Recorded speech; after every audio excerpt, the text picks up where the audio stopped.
I appear on behalf of the first respondent, Amnoxolo Mteto. Thank you.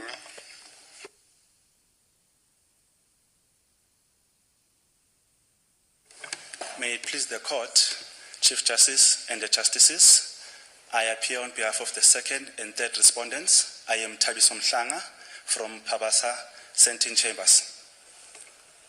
Thank you.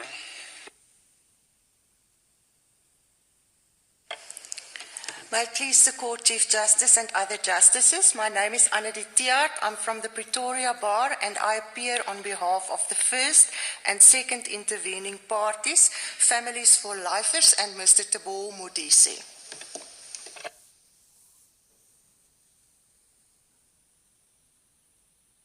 Thank you.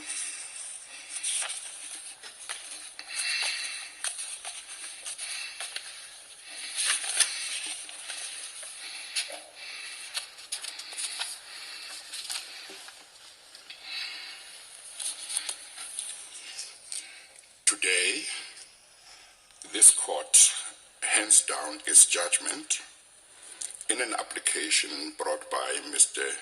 Janusz Walus for leave to appeal against a judgment and order of the Gauteng Division of the High Court in a matter concerning a decision that was made by the Minister of Justice and Correctional Services in March 2020, in terms of which the Minister rejected an application by the applicant, that is Mr. Walus, for placement on parole. The judgment of this court in this matter is a unanimous judgment written by me. It is agreed to by Justice Madlanga, Justice Majid, Justice Mhlandla, Acting Justice Mlambo, Justice Theron, Justice Chikwi, and Acting Justice Unterholter. The applicant was, together with the late Mr. W. Lewis, convicted of the murder of the late Mr. Tembisile Krisani in 1993, and they were sentenced to death. Their appeal to the Supreme Court of Appeal failed. However, following upon the judgment of this court in S versus Makonyane, which declared the death penalty unconstitutional, their death sentences were commuted to life imprisonment. The applicant is serving his sentence of life imprisonment at Hosi Mampuru, the second correctional center. He had served about 26 years of his sentence of life imprisonment when the minister made the impugned decision in March 2020. He has now served about 28 years or so of his sentence. It is not necessary to deal with the circumstances under which the applicant committed the crime of murder of which he was convicted and for which he is serving a sentence of life imprisonment, as they are well known. It suffices to say that when he and Mr. W. Lewis murdered the late Mr. Hani, Mr. Hani was the Secretary General of the South African Communist Party and was a prominent leader of the African National Congress, a husband to his wife and a father to his children. It is also important to refer to the types of remarks that the trial court made when it sentenced him, as well as the remarks of the Supreme Court of Appeal when that court dealt with his and Mr. W. Lewis' appeal. Some of the remarks of the trial court were quoted by the minister in his decision document. They included the following, and I quote, "In imposing the sentence of death, the trial court stated as follows: 13.4.1,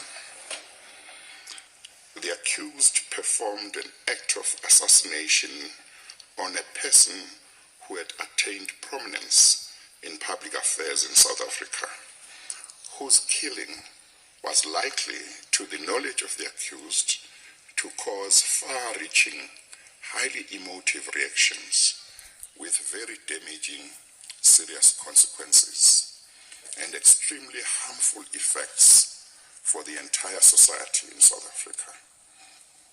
13.4.2, the accused had ample opportunity for reflection and reconsideration, but carried on regardless.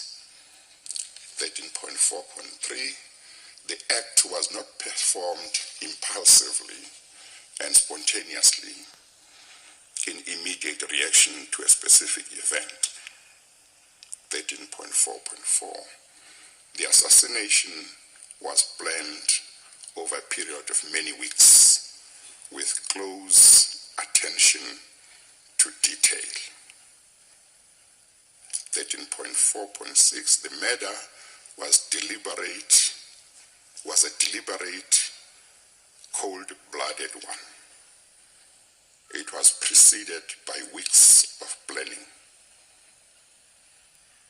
13.4.7, the trial court wished to send out the message loud and clear to any who contemplates assassination of political leaders as an acceptable option, what view the court takes of such conduct, close quotes.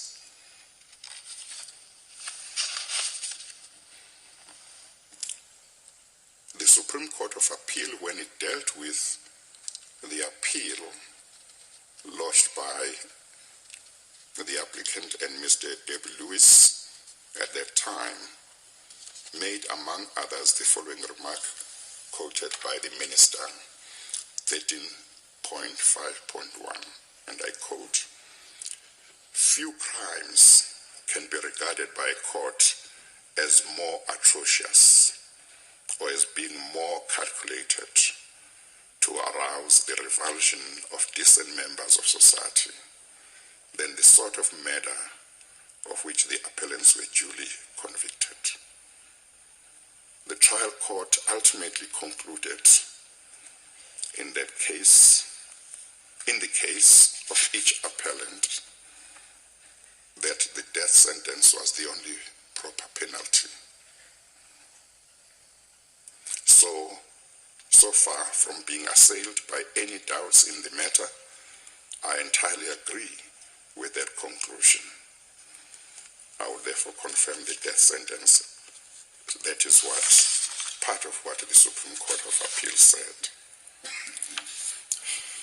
After the minister had made his decision to reject the applicant's application for placement on parole, the applicant brought an application in the Gauteng Division of the High Court to have that decision reviewed and set aside on the grounds, among others,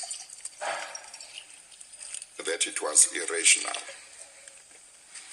In the document containing the minister's decision, he made it clear that except for two factors, all the factors he was required to take into account in deciding whether to place the applicant on parole supported the placement of the applicant on parole.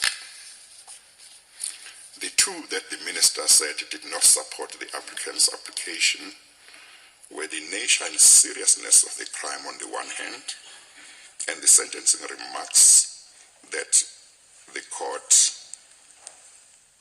had been made by the trial court when it sentenced the applicant on the other.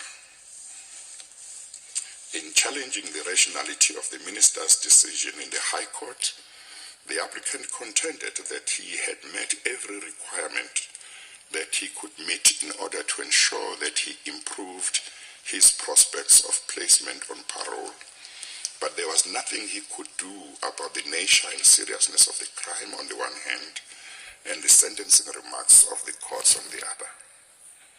For that and other reasons, he submitted that the minister's decision meant that he would never be released on parole because those two factors would never change. The High Court rejected the applicant's contention.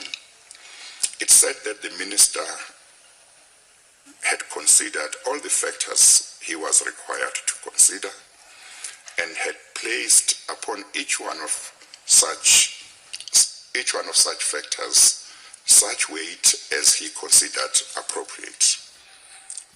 The High Court said that it was not up to it to place upon such factors the weight that it thought should be placed upon them. It accordingly dismissed the application with cause. The High Court dismissed the applicant's application for leave to appeal to the Supreme Court of Appeal. The applicant thereafter petitioned the Supreme Court of Appeal for leave to appeal, but that court too dismissed his application.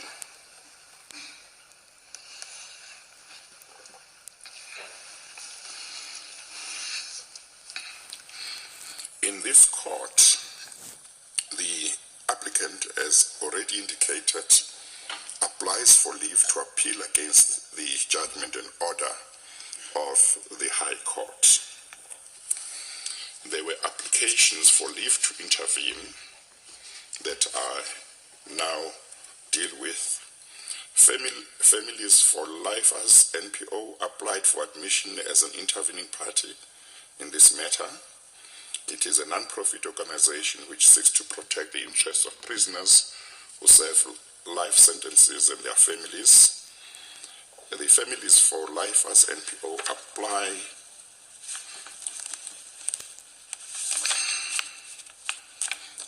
for admission, but it is quite clear from their papers that the purpose of their intervention is to deal with a number of issues relating to how parole is dealt with by the department and the minister, much more than the issues that are raised by the applicant in this case. For example, they want the whole parole system to be reviewed, by which I understand them to mean that they want it to be reconsidered in its entirety. That falls outside the role and function of a court. That is a matter that they should take up elsewhere. For that reason, their application is dismissed. The South African Prisoners Organization for Human Rights also applied for leave to intervene in this matter, but it too raised issues that fall outside the ambit of this matter. It also wanted the whole parole system to be reviewed and complained in general about how the minister and the parole board make their decisions on parole applications. Its application also falls to be dismissed for the same reasons as the applications for Families for Lifers NPO. Mr. Deboho Modise also applied for leave to be admitted as an intervening party. His case is the same as that of Families for Lifers NPO, and he also seeks the same relief as the Families for Lifers NPO. His application is also dismissed for the same reasons. In this court has concluded that it does have jurisdiction in this matter in the light of the fact that this is an appeal relating to a review application that was launched in the High Court. It has also concluded that it is in the interest of justice that the applicant be granted leave to appeal. The applicant persisted before us in challenging the minister's decision on the same grounds upon which he had challenged it in the High Court. The Minister, Ms. Dimpo Hani, and the SACP opposed the applicant's application in this court as well, just as they had done so in the High Court and in the Supreme Court of Appeal. In considering the appeal, we have taken into account that in terms of Section 136 of the Correctional Services Act number 101 of 1998, the applicant is one of those prisoners to whom the parole dispensation of the Correctional Services Act of 1959 applies. That is the 1959 Act. That provision is to the effect that a person who was serving a sentence of incarceration immediately before the commencement of chapters 4, 6, and 7 is subject to the provisions of the 1959 Act. That provision says that such prisoners will be considered for parole in terms of the policy and guidelines applied by the former parole board prior to the commencement of those chapters. Section 136(2) of the CSA, that is the Correctional Services of 1998, provides in effect that the prisoners whose parole dispensation is governed by the 1959 Act must be allocated the maximum number of credits in terms of Section 22, capital letter A of the 1959 Act. Section 136(3)A of the CSA provides that a prisoner falling under this category must serve a minimum of 20 years of his sentence before he can be considered for placement on parole. Following upon the judgment of the Gauteng Division of the High Court in Van Wyk versus Minister of Correctional Services, 2012-1 SACR 159 GNP, the then Minister of Correctional Services issued a policy document which provided that prisoners who were sentenced before 1 October 2004 should be eligible for consideration for parole after serving a minimum of 13 years and 4 months. As already indicated, the applicant fell into this category. The applicant completed 13 years and 4 months of his imprisonment in 2007, but as a result of presidential amnesties that he received, he obtained certain credits which reduced the minimum period he had to serve before being considered for parole by a whole year. The result was that the applicant became eligible to be considered for parole in 2005.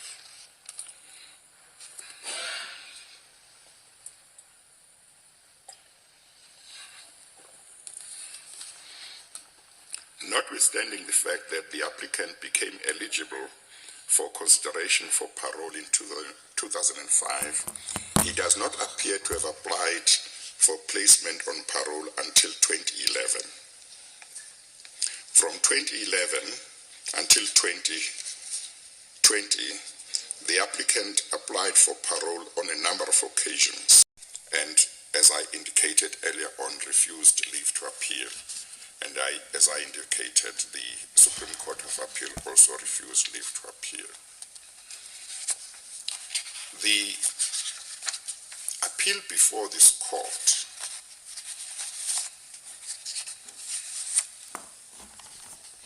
has to take into account the fact that the applicant was convicted of a very serious crime, that it was cold-blooded murder, that the applicant had been involved in planning the crime over a number of weeks, and that his conduct nearly plunged this country into civil unrest, and that in assassinating the late Chris Hani, the applicant and Mr. W. Lewis seemed to have been intent on derailing the attainment of democracy by this country. But those are not the only factors that this court must take into account. This court must also take into account the fact that the applicant falls into a category of prisoners whose parole dispensation is governed by the 1959 Act. And as I indicated earlier on, that the minimum period stipulated by legislation that the applicant and those who fall into the same category as him have to serve before they are considered for parole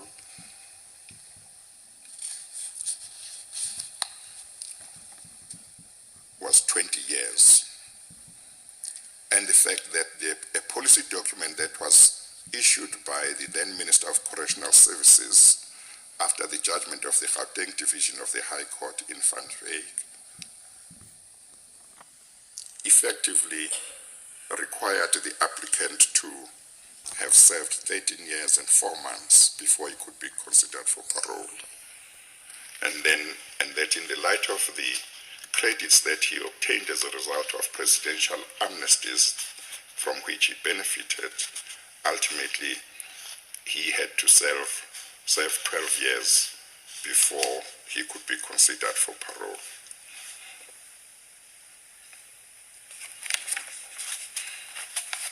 The policy document referred to in section 136 of the CSA, which is part of the documentation that must be considered by the minister in making a decision on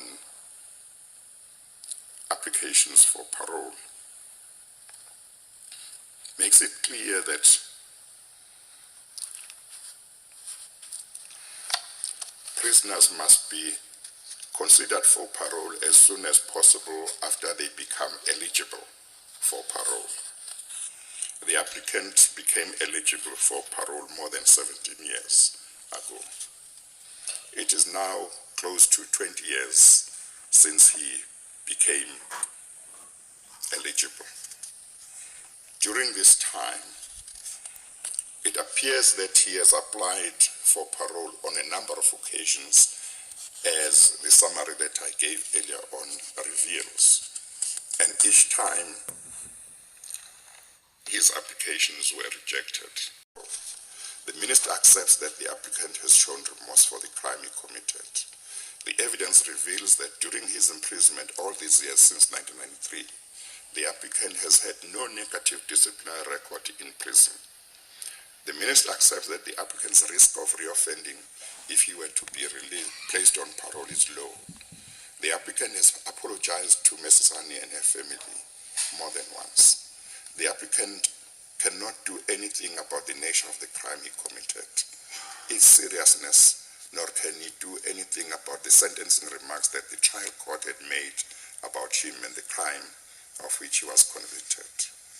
With regard to the factors the minister took into account against the applicant, the fact that if the applicant were placed on parole, he would serve only a period of 2 years of his life sentence should not have been taken into account.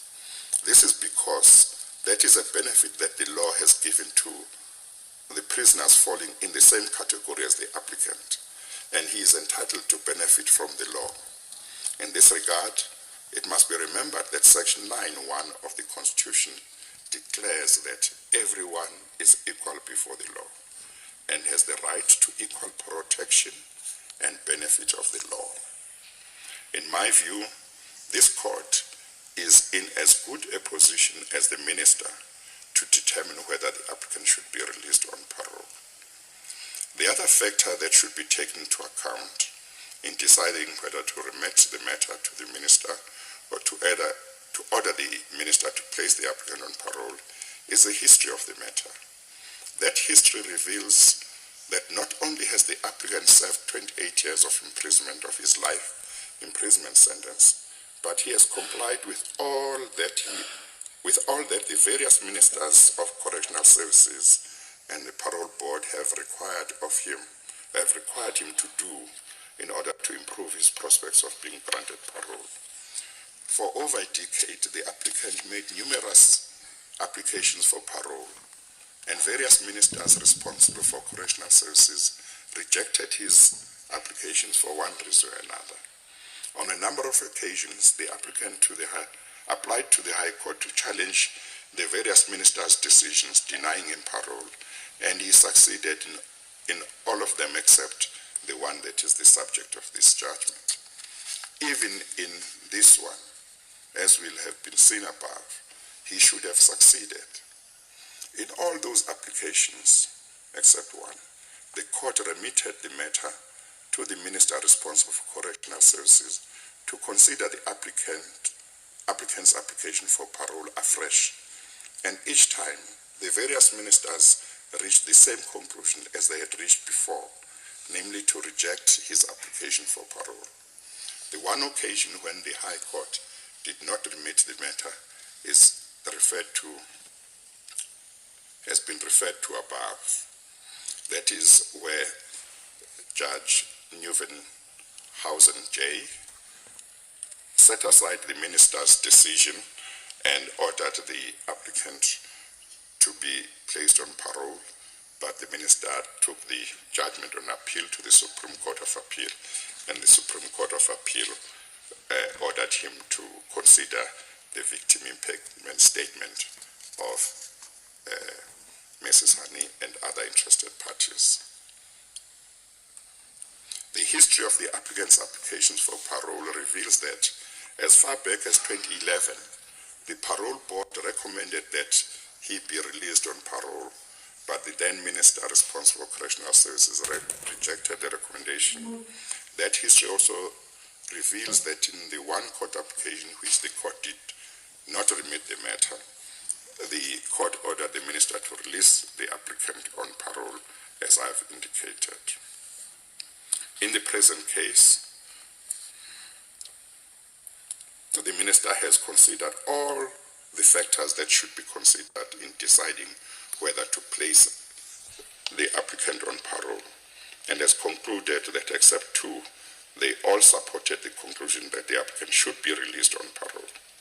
The two factors that the minister considered to count against the applicant are the ones discussed above, which I've concluded can no longer stand in the way of the release of the applicant. I've reached this conclusion against the background that the applicant served more than 25 years of his sentence of life imprisonment, during which he has kept a clean disciplinary record and has complied with every requirement he has been told by the prison authorities he should comply with in order to improve his prospects of placement on parole.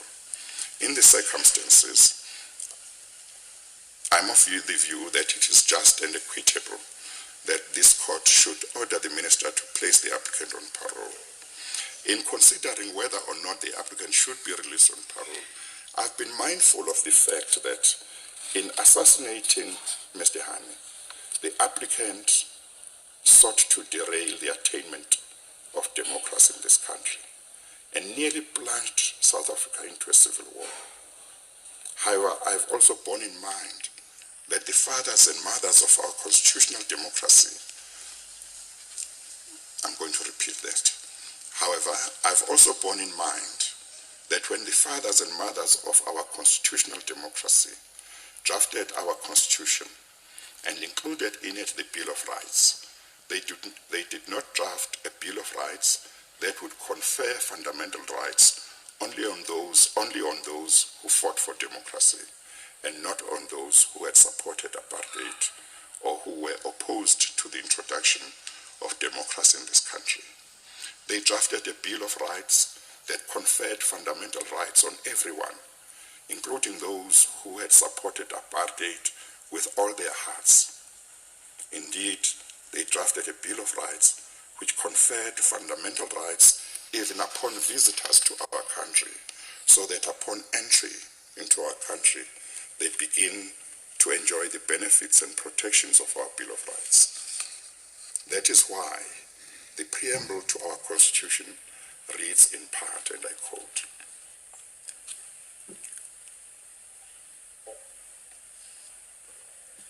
We, the people of South Africa, believe that South Africa belongs to all who live in it, united in our diversity.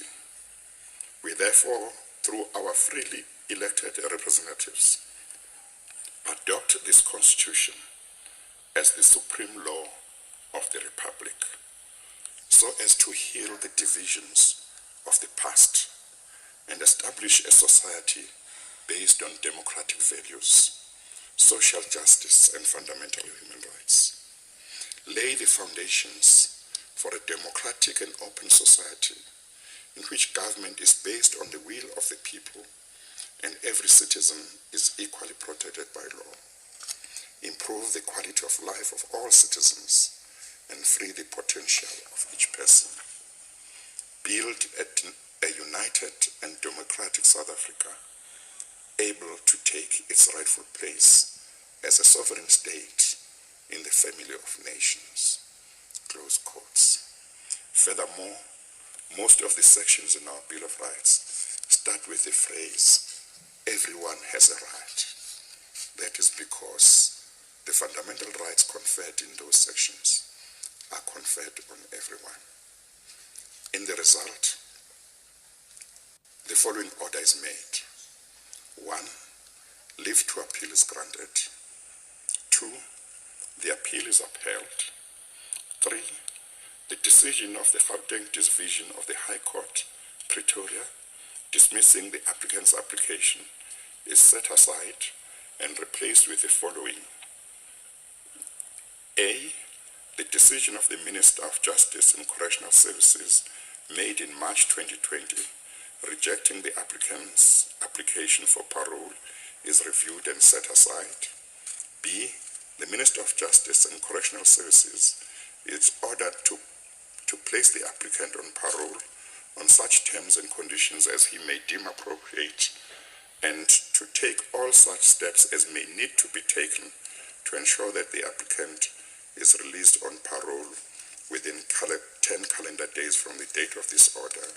C, the Minister of Justice and Correctional Services is ordered to pay the applicant's costs, including the cost of true counsel. 4, the Minister of Justice and Correctional Services must pay the applicant's costs in this court, including the cost of true counsel, as well as the applicant's costs in the Supreme Court of Appeal in respect of the petition for leave to appeal.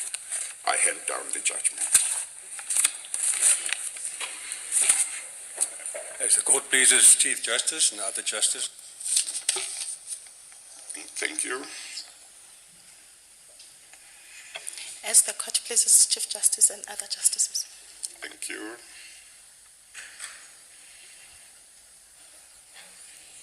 As the court pleases, Chief Justice and the other justices. Thank you. As it pleases the court, Chief Justice and other justices. Thank you. The court will now adjourn. Thank you.